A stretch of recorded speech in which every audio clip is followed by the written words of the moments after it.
Bom dia a todos, quero cumprimentá-los com a graça e a paz de nosso Senhor Jesus Cristo. Quero convidar você nesse dia a refletir comigo em Atos, capítulo de número 1, verso de número 8. A palavra de Deus diz assim: Mas recebereis a virtude do Espírito Santo, que há de vir sobre vós, e ser-me-eis testemunhas tanto em Jerusalém, como em toda a Judéia e Samaria, e até aos confins da terra. Estaremos refletindo a respeito do tema a ação do Espírito Santo. Quando nós nos deparamos com esse versículo, nós podemos observar uma promessa de poder, de virtude. E quando Jesus faz essa promessa, na verdade essa promessa, ela é uma resposta em relação a uma pergunta feita pelos discípulos, pelos apóstolos, ao Senhor Jesus Cristo. E a pergunta que esses, por sinal, fazem a Jesus era a respeito da restauração do reino a Israel.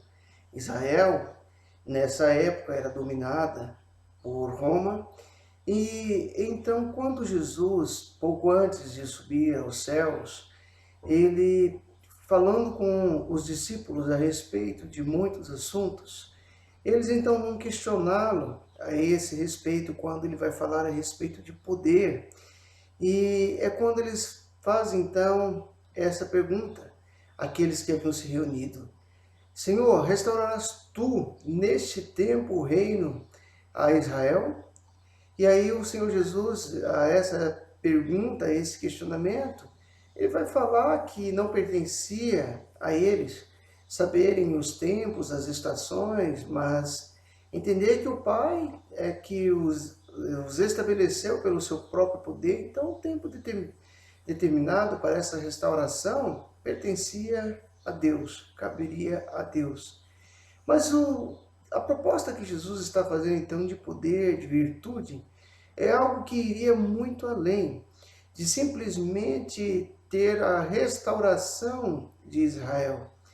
E a proposta de Jesus seria uma espécie de poder que faria com que esses discípulos pudessem sair de Jerusalém, e isso acontecesse de forma progressiva, indo a toda Jerusalém, a Judéia, avançando para Samaria e indo adiante, chegando aos confins da terra.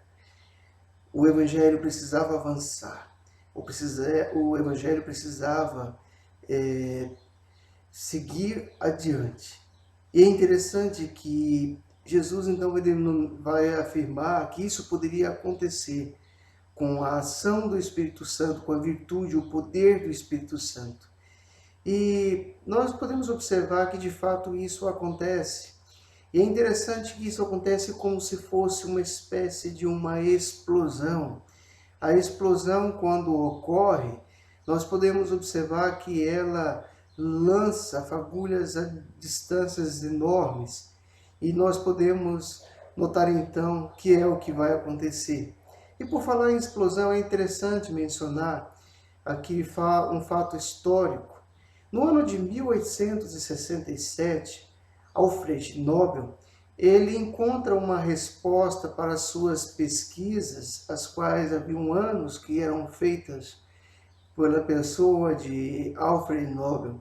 E é nessa ocasião em que ele, então, vai transformar a nitroglicerina, que era um composto mais seguro, fazendo uso de uma mistura junto a essa nitroglicerina.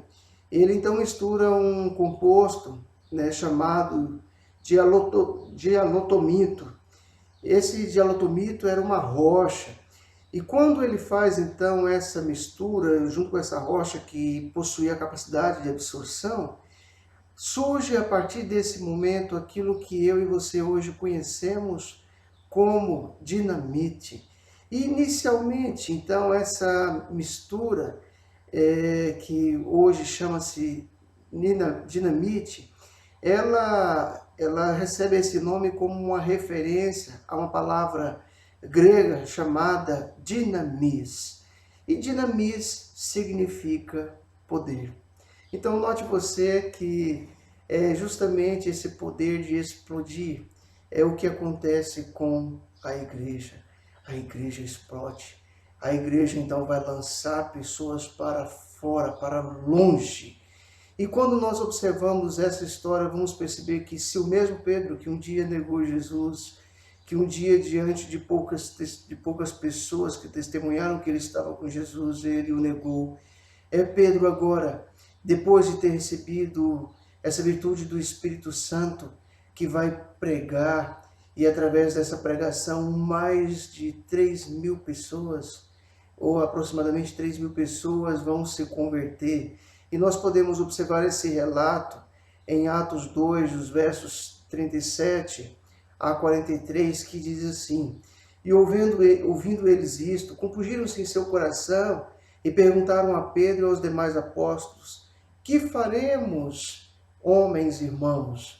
E disse-lhes Pedro: Arrependei-vos e cada um de vós seja batizado em nome de Jesus Cristo para o perdão dos pecados, e recebereis o dom do Espírito Santo.